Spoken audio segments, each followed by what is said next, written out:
Sahihkah hadis pokok tembakau dari curahan air kencing iblis? Ramai orang takut rokok sebab doktor kata bahaya, tapi pernah tak Anda dengar orang kata pokok tembakau berasal daripada air kencing iblis? Bunyi macam seram dan meyakinkan, tapi betulkah itu hadis Nabi? Atau sekedar cerita yang direkah untuk bagi orang takut? Dalam ceramah ini, Dr. Maza bongkar bagaimana hadis palsu dan cerita khurafat boleh tersebar dalam masyarakat sampai ramai percaya tanpa usul periksa.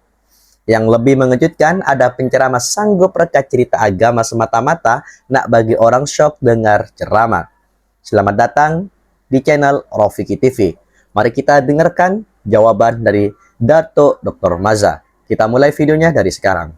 Sahihkah hadis pokok tembakau dari curahan air kencing iblis ketika dia halau daripada syurga? Tembakau tu tak apalah, dia macam ni tuan-tuan, haram ni satu hal, tapi nak buat hadis tu, kalau ada hadis kata tembakau tu memang air kencing iblis kata haram, orang tak bincang lah panjang bab rokok ni. Kadang-kadang kita ini bahaya. Pada zaman dahulu ada para ulama, bukan para ulama, orang golongan wa'az dan golongan qusas. Mereka ni para penceramah, kelompok yang paling suka sekali buat hadis palsu dalam sejarah Islam. Satu ialah golongan Syiah. Syiah macam-macam lah hadis palsu dia. Satu golongan zuhad. Zuhad ni orang jenis warak ni lah. Mereka ni sebahagian mereka ni wa'az. Wa'az ni kaki ceramah. Bila dia kaki ceramah, dia akan buat hadis-hadis yang mana untuk bagi orang syok dengan ceramah dia. Ada dua kelompok. Satu dia nak bagi orang syok. Orang mendengar cerita-cerita pelik-pelik, burung dan terbang tu, burung terbang dalam ni ke, pelik-pelik. Cerita Nabi-Nabi yang tak ada dia buat. Dan mereka bunuh sanad. Sebab tu tuan-tuan sekarang ni orang pergi ambil sanad. Dia kawan nak cakap pergi ambil sanad, dia tak faham maknanya. Sanad ni bukan syok-syok pergi ada sanadnya. Berapa banyak dalam dunia ni sanad palsu. Hebatnya sanad tu apabila sanad tu sahih. Sanad nak sahih apa? Kita baca pun tergeliat ni. Bubuh nama kita sanad badan Bukhari tu ya. Sebab itu apabila Yahya bin Ma'in dan Imam Ahmad bin Hanbal dia berjalan, dua orang, mereka imam hadis, tengok orang duk ceramah tepi jalan ni, bawa ceramah, haddatsani Ahmad bin Hanbal wa Yahya bin Ma'in, cerita pada aku oleh Muhammad bin Hanbal dan Yahya bin Ma'in. Imam Ahmad berhenti kata, macam mana, siapa cerita? Ahmad bin Hanbal, Yahya bin Ma'in. Dia tak kenal dia orang tu. Imam Ahmad kata, aku Ahmad bin Hanbal, ni Yahya bin Ma'in. Kami tak pernah dengar hadis ni. Dia boleh kata, aku selama ni duk dengar kata Ahmad bin Hanbal dengan Yahya bin Ma'in ni bodoh, hari ni baru kata bodoh tu. Dia boleh kata, awak hampa ingat hampa dua orangnya Ahmad bin Hanbal dengan Yahya bin Ma'in. Aku ada berlambak Ahmad bin Hanbal dan Yahya bin Ma'in. Maka qusas, golongan ini, penceramah ni, macam-macam hadiah palsu dia ada. Roti canai, roti apa semua dia boleh buat keluar. Nak kira apa? Bukan ada pasal dia apa buat. Walaupun kadang-kadang benda tu tak palsu, tapi orang syok dengar. Biasanya kata ahli hadis cenderung kepada mereka itu orang awam dan kaum wanita. Suka pergi dengar, seronok dengar, senyum je cerita. Dalam hadis tembakau ni kecin apa kan, seronoklah dengar. Macam dulu kita dah sebut ada buku dialog Nabi Iblis dan Nabi dan Iblis tu. Boleh Nabi, dia kata Nabi tanya, wahai Iblis, apakah tempat kau suka ilmu? Panggung wayang. Sama Nabi, mana ada panggung wayang? Tapi kawan yang baca tu, baca ustaz tu, baca pula dalam masjid. Kalaulah kita gunakan sikit daripada otak kita yang bagi berfungsi, kita dah boleh tahu palsu ni bau pun. Luar biasa pembahasan beliau Dan untuk Anda yang baru bergabung di channel ini, jangan lupa dukung dengan cara subscribe, like, komen, dan di-share agar kalian tidak ketinggalan video-video terbaru dari channel ini. Mari kita kembali dengarkan ceramahnya dari sekarang. Sudah. Sebab tu orang suruh pakai akal. Di samping ilmu tu, sebab tu orang yang tak berakal tak wajib sembahyang. Agama ni untuk orang berakal. Jadi benda-benda yang macam ni, macam tu lah. Itu saya suruh sebut. Ramai sebahagian penulis ni, mereka hadis, mereka ni macam Nuh Al-Jami' yang kita sebut, Nuh bin Abi Maryam. Nuh Abi Maryam ni, semayang rajin, semua rajin. Orang panggil Nuh Al-Jami', semayang semua bagus. Kata ulama hadis, jama'a kulli syait illa sidq. Semua benda dihimpun pada diri dia melainkan cakap betul dia tak himpun. Dia buat hadis palsu tentang fadilat surah, punya banyak. Orang tanya dia, pasal apa hang buat hadis palsu banyak ni? Dia kata, aku tengok mereka duk baca buku sirah saja, tak mau baca Quran. Niat tu betul, tapi cara salah. Kerana Nabi kata, inna kadhiba alayya laisa ka kadhibin ala ahad, man kadhaba alayya muta'ammidan falyatabawwa maq'adahu minan nar. Bohong pada aku tak sama bohong pada orang lain guna nama aku. Siapa yang bohong guna nama aku dengan sengaja, siap tempat duduk dia dalam neraka. Tak boleh bohong. Sebab tu tak boleh duk main Nabi kata kada hadis-hadis macam ni kan. Buat dulu, saya pernah cerita dah tuan-tuan, kalau kita nak buat cerita bagi orang tak mau isap rokok, buat cerita lain, jangan sandak kat Nabi kan. Tapi cerita kena betul. Itu saya pernah cerita, kawan tuan-tuan tengok, saya di hotel dia di Langkawi. Dia tu dulu menega, dia kata dia menega, dia ambil apa nama import rokok ni. Orang nak nasihat apa, tapi satu hari dia jumpa satu orang tanya, menega apa? Dia kata, saya duk ambil rokok. Dia kata, nak cerita? Tahu dia kata, para nabi, dia kata semua nabi gembala kambing. Betul, ada hadis. Cuma kambing ni saya nak beritahu, satu pokok daun yang dia tak makan, daun tembakau. Dia faham lah. Dia tak faham. Dia kata, saya balik itu berhenti terus.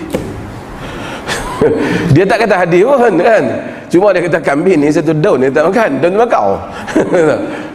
Kan? Jadi dia kata, saya teringat dia kata tu, saya cari kerja lain. Tak apa, buat cerita lain lah, jangan duduk pergi sandak kat Nabi. Nak promosi kedah, tak apalah, cerita dia di kedah ni, pokok ni ada makanan silap, ada perkara tu ada abang atas sini semai dengan biadam. Buatlah cerita lain. Pasal benda bila sandak ke agama ni, dia ada implikasi yang lain.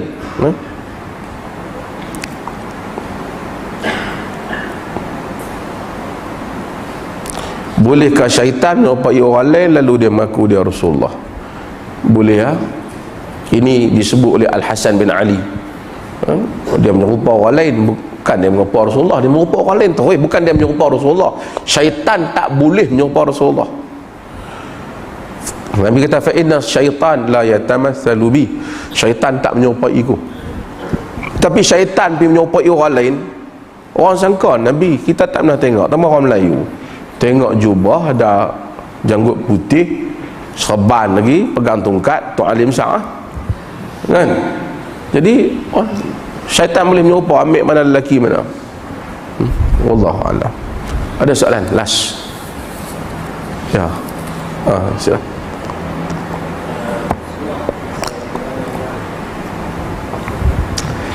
Kita salat gerhana. Bila gerhana ni berapa bulan? 9 disunatkan gerhana. Harap IQ buatlah sunat gerhana, insyaAllah. Mungkin berapa tu kita boleh dah keluar lah, baru ni surat tadi.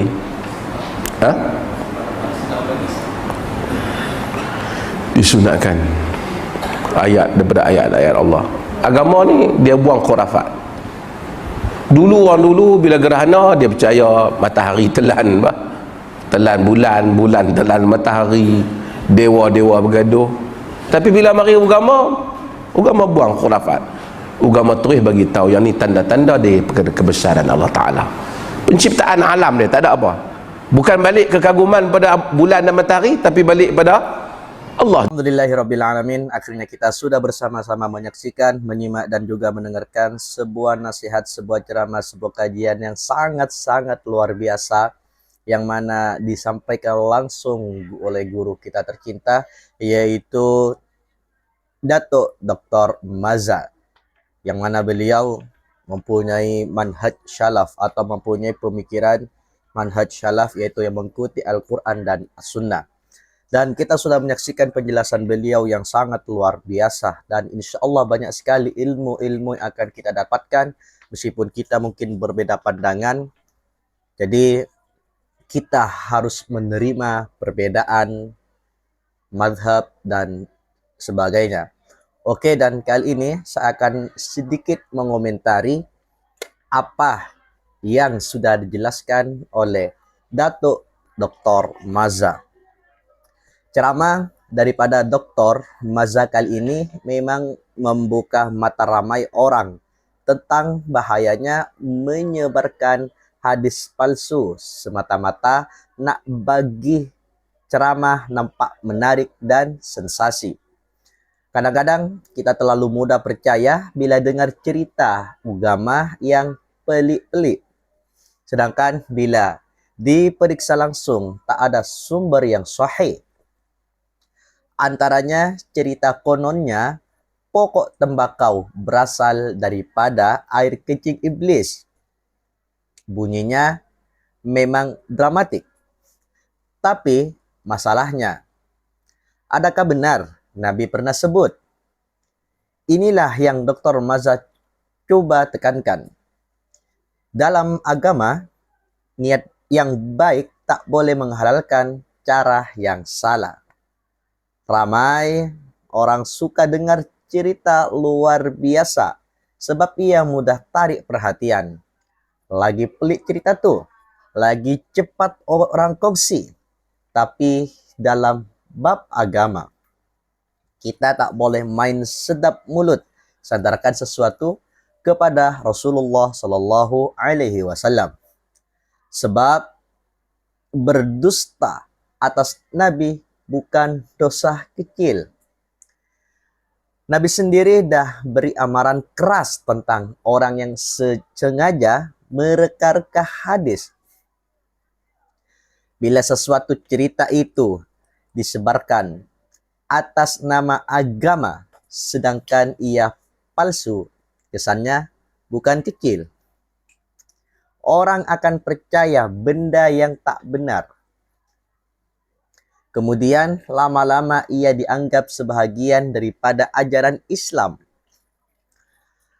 Dr. Maza juga sentuh tentang golongan penceramah zaman dahulu yang suka mencipta kisah pelik untuk bagi orang ramai seronok dengan ceramah. Ada yang tambah cerita nabi-nabi, ada yang reka kisah syaitan, malah ada yang buat hadis semata-mata nak bagi orang lebih rajin beribadah. Niat mungkin nampak baik, tapi cara itu tetap salah. Islam bukan agama yang dibina atas dongeng dan khayalan. Islam datang dengan ilmu, dalil, dan akal yang waras. Bahagian paling menarik bila Dr. Maza cerita tentang sanad hadis. Ramai orang hari ini terlalu kagum bila dengar perkataan sanad. Seolah-olah bila seseorang ada sanad, maka semuanya automatik betul. Sedangkan sanad pun boleh dipalsukan kalau orang itu tidak amanah. Sebab itu ulama hadis dulu sangat teliti. Mereka bukan sekedar tengok siapa yang meriwayatkan hadis, tapi mereka kaji akhlak, ingatan, dan kejujuran setiap perawi. Bukan main ambil sahaja. Ceramah ini juga mengingatkan kita supaya guna akal yang Allah bagi. Kadang-kadang kalau difikir secara logik pun dah boleh nampak sesuatu cerita itu pelik dan tak masuk akal. Tapi sebab dibungkus dengan jubah, serban, dan gaya ceramah yang meyakinkan, ramai terus percaya tanpa semak. Sedangkan agama menyuruh kita berpikir, bukan taksub membuta tuli. Dr. Maza turut sentuh bagaimana Islam datang untuk menghapuskan khurafat. Dulu orang percaya gerhana berlaku sebab dewa bergaduh atau matahari ditelan makhluk tertentu. Tapi Islam ajar bahwa semua itu tanda kebesaran Allah. Agama membawa manusia keluar daripada kejahilan dan khurafat. Malangnya hari ini, masih ada yang suka bawa cerita mistik dan pelik dalam ceramah agama sampai masyarakat makin jauh dari pemikiran yang sehat.